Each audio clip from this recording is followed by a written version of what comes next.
दरम्यान एन्काउंटर प्रकरणावर बदलापुरातल्या जनतेच्या नेमक्या काय भावना आहेत त्या आम्ही जाणून घेतल्या। पाहूयात काय म्हणतायत बदलापूरकर। जेव्हा एखाद्या महिलेवर अत्याचार होतो ना, तेव्हा महाराजांनी सुद्धा राजकारण खेळलं नव्हतं। तर प्लीज कोणी याच्यात राजकारण करू नका। मला वाटतं सगळ्यांनी एकत्र आलं पाहिजे, उलट सगळ्यांनी पेढे वाटले पाहिजे।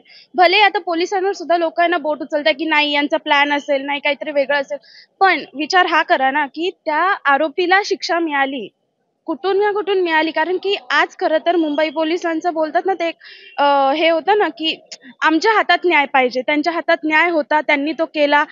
Whatever is the reason, whatever is the picture, but जे झालं ते खूप चांगलं झालं। बदलापूर म्हणून म्हणजे झटपट नाही झालं, चांगलीच गोष्ट झाली आहे। नाहीतर मग त्या कोर्टाच्या फेऱ्यात अडकत राहा, 10 वर्ष केस चालवत राहा, त्याला मग फाटे फुटत राहतात। त्यापेक्षा झालं ते चांगलंच झालं। आता पुढे लोकांना महाराष्ट्रामध्ये तो कमी हे पहिले असं कधी नव्हतं, पण आता हे खूप वाढत जाते। पण आता ह्यामुळे लोकांमध्ये मनात एक भीती निर्माण होईल की एक महिला जी की रात्री दिवसा आपल्या मनाने स्वातंत्र्य इंडिपेंडेंट फील करू शकते। आता मला तर असं वाटतं की हे सगळ्यांसाठी न्यायच झाला एक। एबीपी माझा, उघडा डोळे बघा नीट।